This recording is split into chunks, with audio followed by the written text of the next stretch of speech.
I was looking at my... Hello and welcome to Beyond the Big Five at US Quadball Cup 2026. My name is Mary Kimball. I am off camera right now due to some technical difficulties. And joining me is some of the esteemed coaching staff and managers of the famed US national team. Hi, everyone. Wave to the camera. I'm going to poke inside in front of the camera 1 second. Grabbing my outline. Wonderful. Okay, so the depth of talent we have in this table is kind of crazy. I think even with Joan, who I think is the newest player to the scene in the group, there's probably like at least 50 years of experience in the sport. I think Lulu and Max have 15 each. Hannah, I don't know exactly when you started, but it's at least 5. Kennedy, you have at least 7, and Joan, I think you have at least 4. Since 2018. Yeah. So let's go around, and can each of you introduce yourselves first of all, say your name, when you started playing, who you started playing with, who you play now, and your role on the U.S. national team. And let's start with Hannah. Hello, so I am Hannah Reese. I am the USN team manager. I started playing back in 2012 with Winthrop University, and since then I've kind of bounced around to several teams in the Carolinas. My name's Kennedy Murphy. I started playing in 2016 on Loyola University Chicago. Right now I play for Bloom Train / Trainwreck, and I'm the head coach of the national team. Hi, I'm Joan Alexander, boys, and I started playing in 2018. I started with the Sam Houston Bearcats, and now I play and manage the Texas Copperheads. I'm Lulu Shu. I started playing in 2011 with Boston University. I'm currently not playing, and I am one of the USNT DA assistant coaches. And I'm Max Havlin. I've been playing since 2010 at Boston University. I'm also in the assistant coaches for the DA national team, and both Lulu and I are coaches for our Harvard University team. Okay, so we'll get to everyone's U.S. national team roles and experience first. I want to go a little bit back in time. We're going to split this conversation into 3. So we're going to talk about before Nations Cup, which was prior to, I think, before nearly anyone in this conversation was involved with the team, except for Kennedy, who started a little bit before Nations Cup 2025. I think I said 2015. I meant 2025.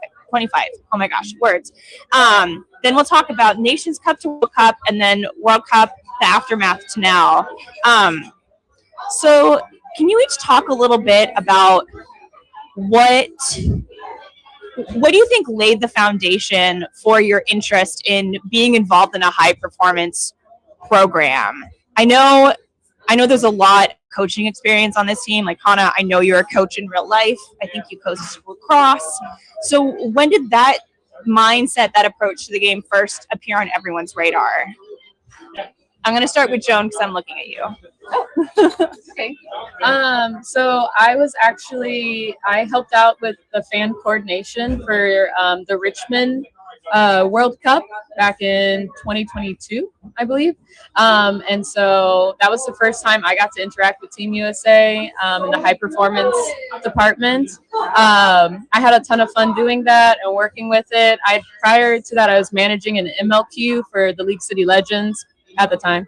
And I just had a really good time. When the DA was announced to go to Spain, Hayden Bull, my husband, was on the roster to go with him. And since I was going to be there, Hannah actually extended the offer of having me come and just help out, be an assistant manager, see if I liked it, just help out with the team, help out with kids, things like that. And on my way to it in the airport, we had 2 female players not able to make it. So then I actually got to play with the DA, which was a whole nother experience in itself. But that's what really got me interested in it. Seeing the caliber of the players, seeing it from both sides, it was just incredible. Kennedy, what about you? I know you've been involved in leadership and administration from nearly the beginning, right? Loyola with your college yes, program? Yes. I began my time on the executive board for Loyola my sophomore year of college, so I've always been involved in leadership since then, on different teams. I wasn't interested in coaching initially. I was the president of my college team for a couple years, but Indianapolis Intensity went through a lot of changes between the season that they went to the finals and then after that. The next season did not go very well, and a lot of people quit or were taking a break, and that included a lot of the coaches. So I was asked to apply, and I thought it was because of the new Coleman clause where you had to get at least one woman apply to be a coach. But the person who asked me to do it said, no, I'm actually interested in you and your ability to have a good culture on your team, because we really needed that with intensity that year. So I initially was a culture hire, and we were able to turn things around in 2019 when I first began coaching. But then I spent a lot of time listening to very smart coaches like Nathan Dignan and Matt Brown. Learned a lot from them and began coming up with strategy on my own and teaching my players more strategy rather than just being a voice of support. So when there was an opportunity to enter the national team coaching staff, there hadn't been one in a very long time. So I put my name in because I was hoping to have a more widespread impact on players rather than just in my own area in Chicago. And Hannah, similarly to Kennedy, I feel like at least half of my memories of you involve you managing a team in one form or the other. Was that how you started out, or did you just pick it up and were like, hey, I'm good at this? So on Winthrop, I didn't really have any leadership roles. I was actually more interested on the refereeing side, because I wanted to really understand the game and like understand, what could we do legally and like why we were getting calls made against us. How do you talk to the refs in a nice way? Which I'm sure the refs all love my interactions with them over the years. But I did eventually move into managing Southern Storm, mostly because I do have that team mom vibe where I just bring the snacks, I make sure we have the first aid kit, and then we eventually moved into having Charlotte Aviators, in which I was leading the manager side for that for a long time. And then Dallas had approached me to see if I was interested in maybe taking over the US national team, and which I was a little scared because those were very big shoes to fill. But I now have Joan, who saves me a lot. She's fantastic. And we have a great staff moving forward. So. And Lulu and Max, Lulu, I know way more of your coaching story than I do Max's. So I'm curious where the paths like converge and diverge. I remember talking to you a couple of years ago, Lulu, and you were talking about your coaching as like a what's next type of opportunity and a way to improve things. That's like give college players more support than you had in your era when there really weren't that many dedicated college coaches. It was just like your peers that were coaching one another. So first of all, for Lulu, do I have that right? Is your involvement with the national team kind of like a, well, what's next? I might as well step up into this. And Max, can you talk more broadly about your coaching experience and how that fits into your new role with the DA? I think you're mostly right, but I would say I've wanted to coach the DA actually for a while now. I think ever since the 2023 training camp where the NT and the DA players got to play together. I think that was the first time that we did training camp together, and that was just so much fun to see these like up and coming, like the next generation of players that could come to the national team. And I think the DA is such a unique experience where you don't have like the same pressures as the national team I think the end result is like mostly the goal for the national team, but for the DA development is just as big a goal. And so I think similar to Kennedy, like I I love working with the Harvard players, and the idea that I could have a bigger impact across the country for other like young, very motivated athletes who already have the fundamentals, and I just need to work on kind of like sharpening their game. That was really appealing to me. I've been in leadership and kind of coaching roles for most of my career. At Boston University, we never have any coaches at all. It was all just kind of captains and leadership, just making up drills on the fly on a sport that none of us quite understood. And so it was a lot of creativity in the beginning. And so through the years of that, and then on our original Coast Quadball Boston, it was kind of in leadership. And then Lulu, myself, and Ethan Sturm started coaching at Harvard. And I think that is when it really started clicking for me how much I enjoy coaching younger players. It helped that we found some success early, found some really motivated players very early on.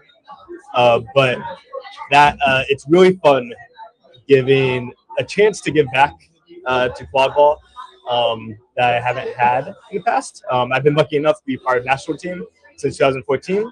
And so this is finally my chance to all the knowledge I've learned, all the experiences I've had, I can pass on and try to keep quadball healthy and surviving because it's such a fun sport. And I think everyone here at this table has a unique opportunity to keep this sport alive, healthy, and exciting. Staying with Max and Lulu for a little bit, can you talk from the player perspective about what I don't know if I should call it a talent development pipeline because I don't think that's what it was, but like pre the creation of the DA, which I think was in 2019, what was it like to get on the national team? Like, how did you know that this opportunity existed? How did you train for it? Give us that historical perspective because you two joined the team 2016, right? Oh, okay. We had very different experiences. Okay. I'll say, do you want to say yours first? Yeah, I'll go first. So I don't recall exactly. I know I applied to the 2014 team. I had to get a couple pairs, so I send in a couple summaries of why Max deserves to be on the U.S. national team. And back then, it was very much like almost a little bit of a popularity contest, a little bit. And I believe I ended up on that team just because I was playing a very different style of beating than a lot of players were at that time. But from there, yeah, I've been on U.S. national team since. But since like before the DA, and Lulu will be able to speak to this more, it was definitely, it seemed like you apply online. There was never really a lot of outreach from the national level support. Yeah, I'm just put this into perspective. Max beat for 1 year, his senior year of college, and then was put on the national team because he was very good. You were really good too. I worked really hard. You were just under the radar. Yeah, but I think even then, so I was put on the team in 2018. Okay. And you know, every year there's a roster. It's like controversial who gets put on the team, and I think like at that time, Max and I had been beating together for, I think that was our third season beating together, and we had won a lot of championships. And so I don't think I expected to be on the team per se. And I think it's like when you put on the team, you feel a lot of imposter syndrome of like, oh, like now people think you're like one of the best beaters. And I think I don't actually know how they set the team, to be honest. I applied. I did apply. And then I think it's like there are people watching how you play, you know, in all the tournaments as well. But it's not like the DA where people start watching you from college.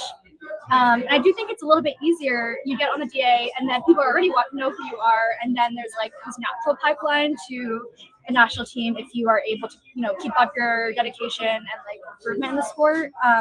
Whereas getting noticed in club after the fact, I think, is probably still a little bit harder, and you just have to prove yourself a little bit more. But I think it's great that there is a DA because you potentially give support to athletes that might not have that like early on in their playing career, and they can start, learning early on. Okay, so let's fast forward more to recent history, and let's talk about before Nations Cup. So Nations Cup used to be called Cup of Nations. It started in 2023, I think it was. I knew it as a response to the international community wanting a competitive experience that year that was not in the United States, because World Cup was being held in the US, the first World Cup in 5 years. But it ended up creating an interesting opportunity for the DA to be able to have a competitive event, because the rules of Nations Cup, because it's not affiliated with the international federation called the IQA, it has looser rules, is my understanding, with like, you don't have to send your A team, you can send your B team. And in fact, now I think explicitly now Nations Cup is more for that development pipeline.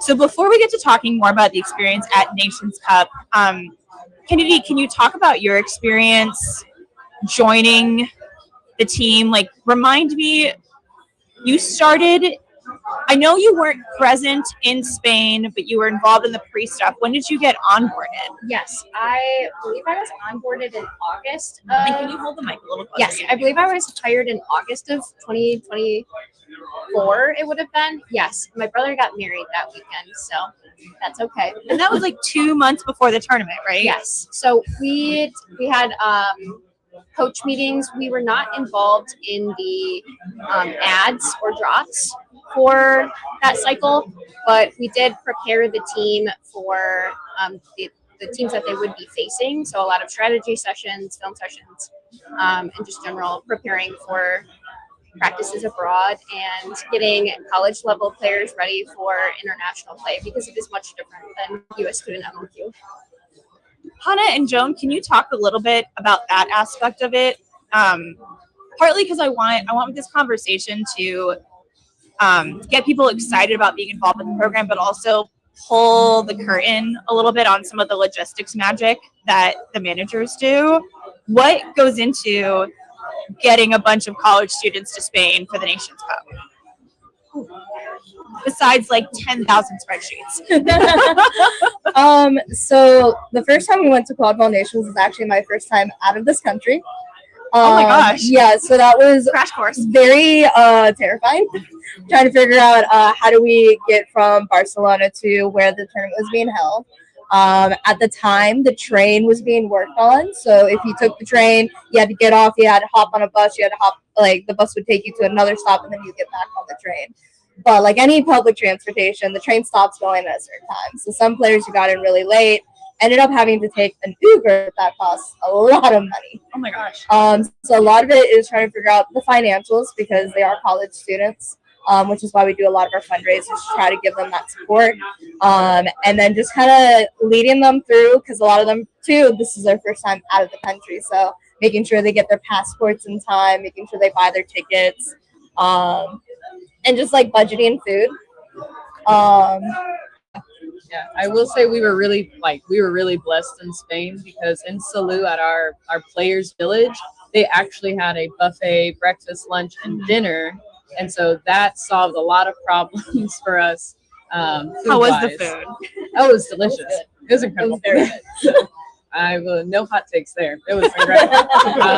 I like the imposter syndrome, because I just lucked out getting to play with them, right? And so I told Hayden, I was like, I've never been a professional athlete before. I work out all day, I go to all these practices, and then I eat. It's great. It's all right here.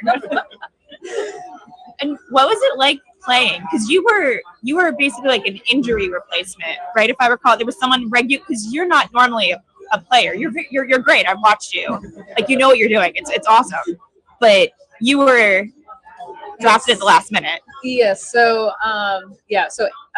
if it's okay with me saying, Annika hurt her shoulder and was going to be put on injury reserve, basically. And then Milena was unable to attend. And so missing key players in a key situation like that, right? Especially with the gender rule and things like that, it would have put a lot of stress on the beaters significantly. And so, yes, I was at the airport. They had cleats flown in for me. Somebody had to find me a mouth guard in Spain. Like it was pretty crazy. But yes, I was injury reserve. What was the first part of the question? What was it like playing with them? Oh, And going through that? I don't remember what the first part of my question was. That's really what I okay. want to know. It was incredible. I think so. I had never gone to a training camp or any of those things, just because I personally didn't feel like I was at that caliber. I did. Despite coming from a really great college team. Thank you. Imposter syndrome again. Yeah, go Bearcats. Yes, so I had watched Hayden perform at the training camps, and I'd gone to support him there.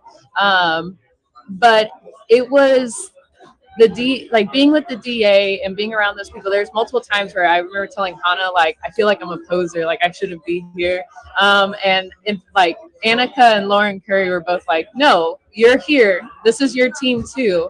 And it was a really great experience. It's probably the best Quidditch or quadball, that I've ever played. I actually played, which I point out to my friends all the time. And it was just like I learned so much more about the game in that week than I had prior to that. Now I look at the sport completely different. I understand some like very minute things that unless you're at that level, right? Someone might not point it out to you, right? Unless you've had coaches who have been at that level, just things like that. And it was just awesome. Everybody was so kind and so helpful. And no matter, even if I knew like, oh, I'm not going to go in for a long time here, Dallas would be like, no, like you're getting in. We're all playing, right? And I was like, oh, well, thank you. You know, it's like I earned my minutes too, and it was awesome. Yeah, it was amazing. And that was a real statement performance for the DA, right? I mean, I think everyone already had a sense of them from the year before when I think there was expo matches against like one of the A countries, Austria or Australia. And I think DA did well beat them. Oh my gosh. Yeah. In Richmond during Yeah. their practice series, the DA went, I think they played 3 practice scrims against other teams, and they went 3-0 in Richmond. So like hugely impressive showing, but then to go to basically, you know, international quadball's home turf at this point, which is Salou, and still walk away with the win. I don't know if as a coach you all approach things like as like cautiously optimist or reluctant pessimist or neutral or something, but going into something like that, how do you help your players, especially these younger ones, like conquer the mental game of it? You know, you want to hype them up. You want to make sure they know what to expect. How do you approach it? I hope my question makes sense. Like going in, I'll say Jack, who was the coach for that weekend, right? He sat everybody down like the night before. We had our last film session, last like little talk. And again, as somebody who wasn't originally on the team, Jack was just like, hey, everybody here wants you to lose. Show them why you're here. Show them you're not a B team, right? Show them that you've earned the spots you're in. Show them, you know, what you're made of. And I remember like us leaving. I'm pretty sure we're in Hannah's little hut or something, but we were in Hannah's like little living room, and like everybody left that circle. And I remember David Avila saying, you know, I'm ready to play right now. It was like 9 p.m. at night, and he was like, no, like let's clean up, let's go right now. It was just he went at it in the view of you have something to prove today, right? And show them. And that's, I mean, even I was like, yeah, I'm gonna show them. Like, and Max and Lulu, I'm wondering if you can jump in a little here, because I feel like since 2016, there's, and maybe honestly before then, but I didn't start with the sport until 2015. there's always kind of been a little bit of an us versus them narrative. And depending on the years, sometimes it's just floor and sometimes it's really how it is. Can you explain how what's been your experiences with playing abroad and navigating that mental piece of it, where some years everyone's on your side, some years everyone seems to loathe you? How do you keep from internalizing all of that, or does it fuel you? Like, what's your approach there, and how has that changed over time? Because you two have been involved with the program for so long too. Let's see where to begin with this. I think how so playing national team level against international teams, it's a completely different experience than playing against in USQ or MLQ, because they're players you've never seen before. You can watch as much film as you want, but until you see them play and play against them, you don't quite understand.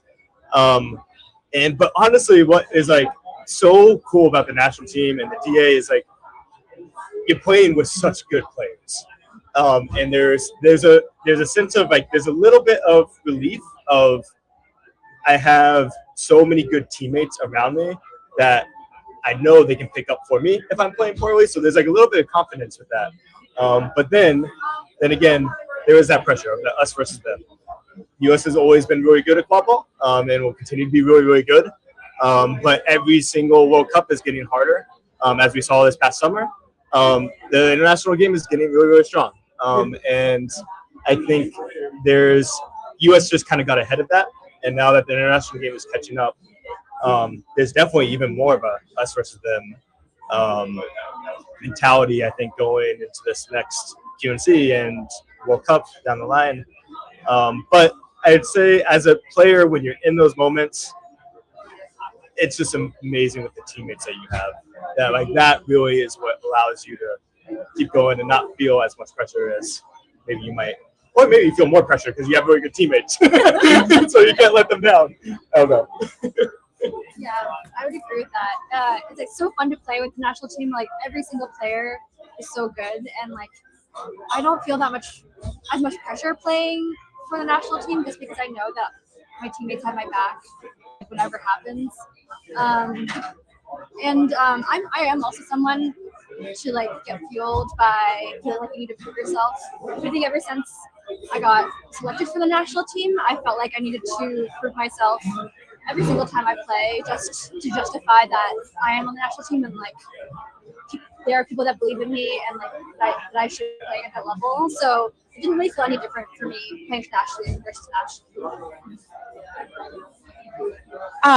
Kennedy, can you talk about this from a coach perspective, this wealth of talent point that Lulu and Max brought up? I know you haven't gotten to do it with the main squad yet, but what was prep like? You know, you coached at a high level.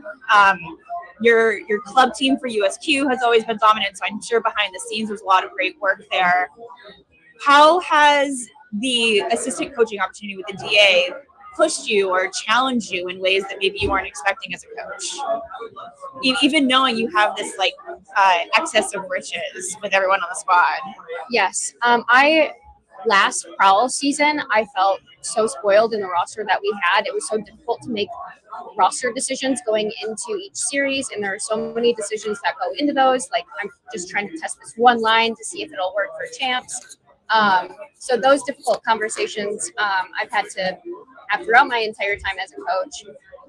It's so much harder with the DA and national team because you have everyone as your choice to make the roster, not just people who qualify for your radius. So it could be very overwhelming having to watch all this film, watch people in person, because sometimes a phone dies during a stream and you're not able to watch that film. So just covering a lot of ground and knowing what positions do you need to fill based on who's going to graduate out of the DA. That was a lot of work, me and Jack last year. So all my love to you guys. Yeah, but that was, I'm very glad I got to go through a cycle with the DA before I had to do it with the national team. I just feel more prepared this time. We have a timeline set up, and we're going to follow that and just try to watch as much film as we can between now and then. I want to talk about World Cup a little bit, and then we'll talk about the future, how people can apply, what you're looking for, what Monday is going to be like, that stuff like that. I'm curious from each of you, like, what was your biggest challenge or surprise from that weekend? I know it didn't end the way that all the fans were hoping for. US came fourth, but it was still incredibly hard fought. I completely agree, Max, with what you said about everyone catching up to the US, and now it's time for us to prove again that actually the ceiling's higher and you have to climb 2 rungs more on the ladder to reach us. But I'm curious, like, now that there's been ample time to reflect, what do you take away for that experience, or what surprised you the most? And let's start with you, Hannah.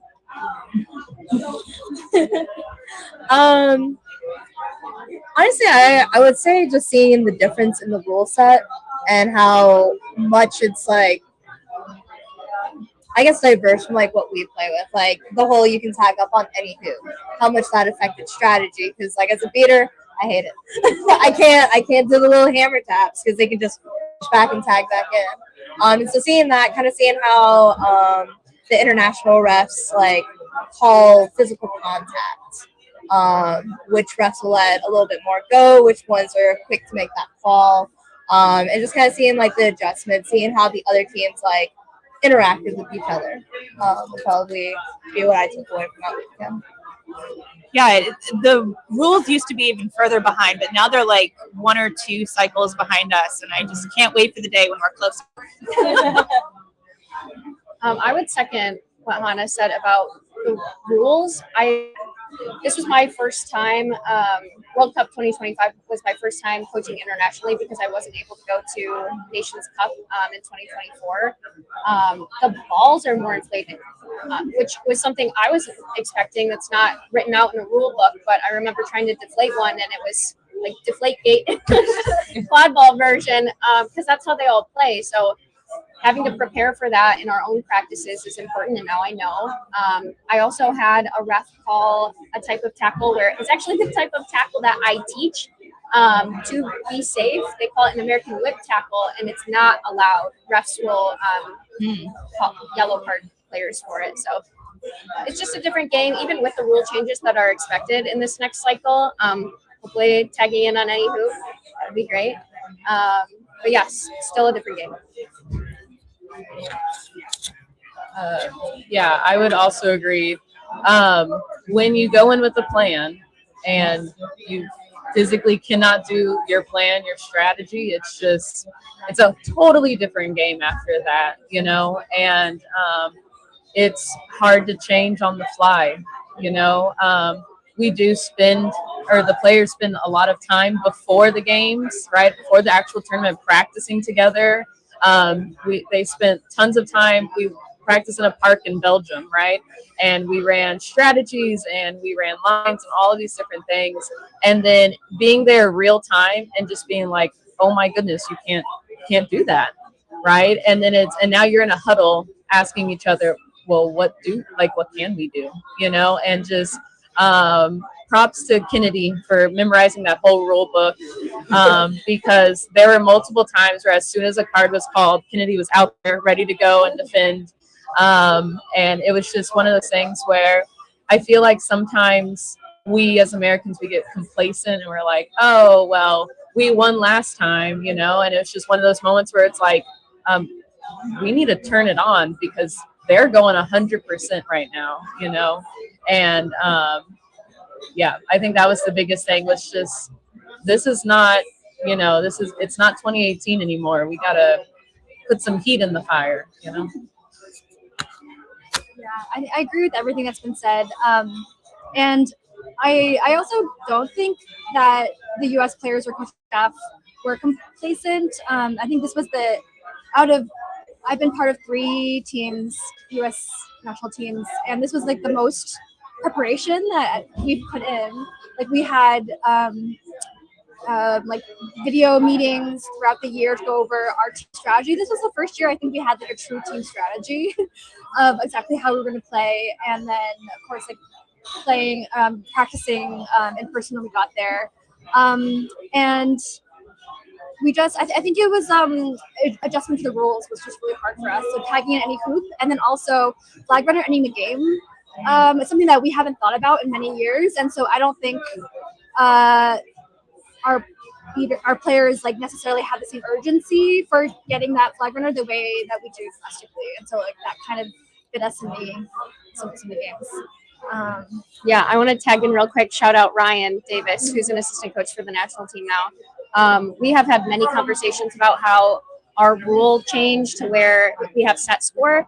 We love it, but it does devalue seeking in American quadball when it's so important in international play. So that's very important to this coaching staff to be able to train more seekers. And there aren't many like college seekers anymore because people are focused on reaching set score in other ways. So if anyone's interested in seeking, please come to our tryout. Seeking starts at 10:30. The rest of the camp starts at 11. And Ryan will be there. He can learn from one of the best. It's so interesting. It's almost like we're going back to feels like 26 time where the seeker was like a make or break position. Which is again like another example of how the rule set is a little behind, but maybe this is also just the rhythm that the IQA wants for its games. You know, not everything is a judgment. It could just be a difference of opinion. I will say complacent may not have been the word I was looking for. No. I may have had the wrong word there, and that could have been on me. I thought you meant more of like Americans in general. Yes, in general. I think Americans expected us to win, and just that we were going to. But yeah, no, we did work very hard. Everybody worked really hard. Yes.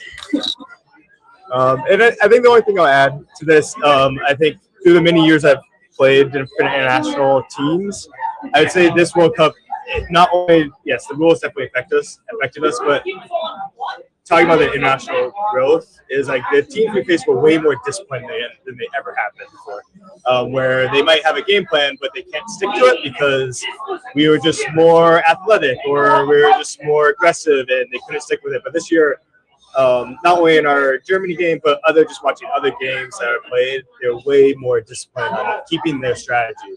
And it made it into some really, really good games. Games, obviously, we would love to take back and try again, but is what is, move on. And I think it makes it even more exciting for the national team program because now we have a real goal to get that gold back. And I'm really excited to see where Kenny takes the national team, how we can get the DA, really get them going and excited about it, and that we can get that gold in 2 summers from now. So that is a perfect segue into talking about where we are now and what's to come. So to just jump immediately off of that, can we talk about then why you all think it's valuable to be sending the DA to Nations Cup as opposed to be sending the main squad? Like how does that fit into your philosophy for the program and what you're hoping to do to eventually reclaim the golds? I mean, I'm assuming we all want to defend the title at Nations Cup, but it sounds like really the ultimate goal is wherever World Cup is held, if it's Japan or Canada in 27, then the US is at the top of the podium. Yes. It's very important to get young players, college players, experience in the international competition because we have so few opportunities as Americans to play in that rule set. Training camps are one of them. So if you're a club player, you've had more opportunities to go to these training camps, even if you aren't part of the national team. But DA players, they don't have that same opportunity. So that's why we send them to Quadball Nations Cup. So there's a training camp on Monday. Let's start with that. What can people expect if they're going and what are you looking for? Yes, it will follow the same structure as every other training camp that we've had this season. Just for consistency, different people are able to go to different camps. So you'll get the same experience at each one with only minor adjustments. We'll do seeking before the official camp starts so that you don't have to pick and choose between positions. And then we'll do split warm-ups. So chasers will go play together, beaters will warm up together, then we'll come together for some half-court drills, and then we'll just scrimmage for an hour. And we'll be filming that, and we review the film afterwards. So yeah, that's what a tryout looks like for USNT. For players that haven't signed up for the training camp or maybe who are earlier in their development, what are steps that they can take over the next year so that next year they feel ready to go to a training camp and sign up and be a part of the DA? I would first say anyone is welcome to go to a training camp. You don't feel like you don't have to feel like you are DA or NT ready. They're really good reps to play with high level people and play with people you wouldn't normally get the chance to. So please feel welcome to come no matter what. But to feel more confident going into a camp as a DA player, potential DA player, I'll pass it off to Lulu and Max. I think what we're looking for DA players is like you don't have to be the most athletic player, but you have to be fundamentally sound, which means like we're not teaching you how to catch or throw or like basic field awareness. Like those things should be in place, and those are things you can work on no matter what college team you're on. And then once you have the fundamentals, I think after that we would then look for additional things of how you impact the game in other ways, and that will be kind of unique to who you are as a player. And I think to apply, you just go on the website. There's an application process, and that will get to all of us and Jack, the head coach. And that's really helpful for us because it is really nice knowing who's interested in the game. That doesn't mean we're not watching everyone. We'll watch anyone even if they're not aware of the kind of all the protocols that get on the DA. But yeah, kind of exactly what Lulu said. Skills and fundamentals are things that we don't have. We're not with you for weeks and weeks of the year. We'll be digitally available, but we won't be able to physically be there, and so we do need the fundamentals in place. And then for the main team, what's next? Like from especially thinking more from like a fan perspective. I guess this is relevant to players. Like when will we know who's going to be on the World Cup squad? Yes, I mentioned earlier I have a schedule all planned out. We will have our ad drop article go out next month, around mid-month. Okay, that's awesome. And then let me see our time. Perfect. And then just to close, I'd love if we could go around and have everyone give a reason why, if assuming like people can afford it, why you should go to one of these international tournaments as a fan. So I went to World Cup outside the US for the first time last summer. It was a ball and a half. There were also a decent amount of US players there. US sent like somewhere between like 45 to 75 players on different national teams anyway. It was wild. But there were also a bunch of people that came for, just to watch. And so I'd love to close this with like, what's your appeal to the hardcore or even casual fan for why they should come to Japan or Canada next year and be on the sidelines and cheer for the red, white, and blue? I have experienced World Cup as a fan in 2023 and as someone on the sideline in 2025. Both were so exciting. I love just watching high-level quadball, and there's nothing like being able to do it in person and spend that time with your friends. Going abroad, this was my first time going abroad other than Canada, so that was exciting in itself. But it was cool to see other Americans there also just watching quadball and watching their friends, but also getting to meet some people in the international community. They all know each other from just the regular competitions, so it's fun to be able to introduce yourself and your experiences to those people. Yeah, as I have lots of different friends playing in Belgium on lots of different teams, Team Mexico and Team LATAM, and it's incredible to be somewhere that's not here, but being surrounded by people who love what you love, you know. And it was like the fan section was never dead, right? Everybody is cheering, you're cheering, you feel so supported, and again, you're watching high level quad ball, and you're just experiencing that. hearing fans from other countries cheering for your team is also really fun. It got to the point where our ref crew was actually it was silly, but we had fans of our ref crew for whatever reason, and there were people who were like, "Oh, good, we got you guys," and we were like, "Oh, well, thank you." But it was just awesome and getting to meet other refs, right? Other people, especially when you're at the table, right? It's just incredible. So I think if you're able to, you should go at least once. Just go one time. And besides Japan, London, it's all gonna be super cool, right? So you should go. For me, I just really liked meeting all the new people who also love this sport, and being able to watch them play, see, some high-level people when we're doing like tables, and like watch them compete against others. Shout out Johnny, who we did a lot of table managing with. He was great. Was that the Scottish field manager? Yes. Okay, yeah, he's a legend among the Americans, I think. We love him. Oh yeah, no, he was great. Would love to see him at the next World Cup.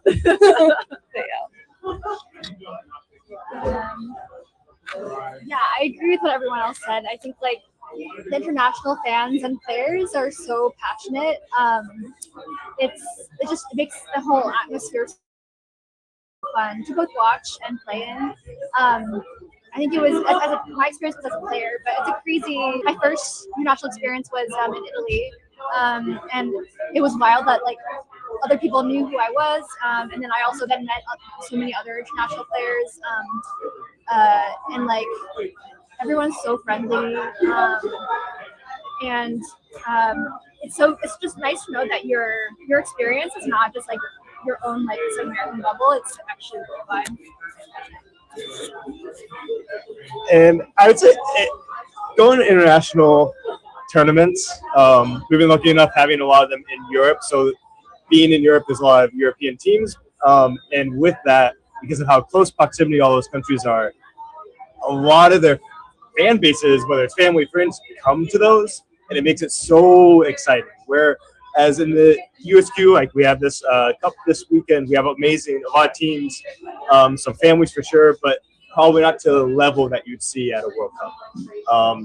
And what always cracks me up at every single World Cup, there's always some like flag runner group that all wear yellow and cheer on the flag runner, the snitch. And so, and again, little things like that you only see in the international stage. And I can only credit the Europeans, really. They're like, the culture there for quadball is so healthy. At least from my perspective, not being there, I don't really know. From my perspective, it's really healthy and like there's a large, strong community there, and they're really fun. They're there for the sport, for the competition, but also the community. Whereas I think like a lot of American sports, we sometimes have to find that balance between community and that sport. And so they, I think, have struck a really nice balance there that you just see on display at World Cups. Well, thank you so much for chatting with me. Good luck with what you're doing this weekend with coaching and playing and coaching and coaching. Hannah. Everything. I do not want leadership during the USQ season. the most I'll do this weekend would be referee if I'm not playing. So Sounds good. Well, thank you so much. And watch USA Quadball on Instagram and Facebook and check the USQ website for all the information. Bye. And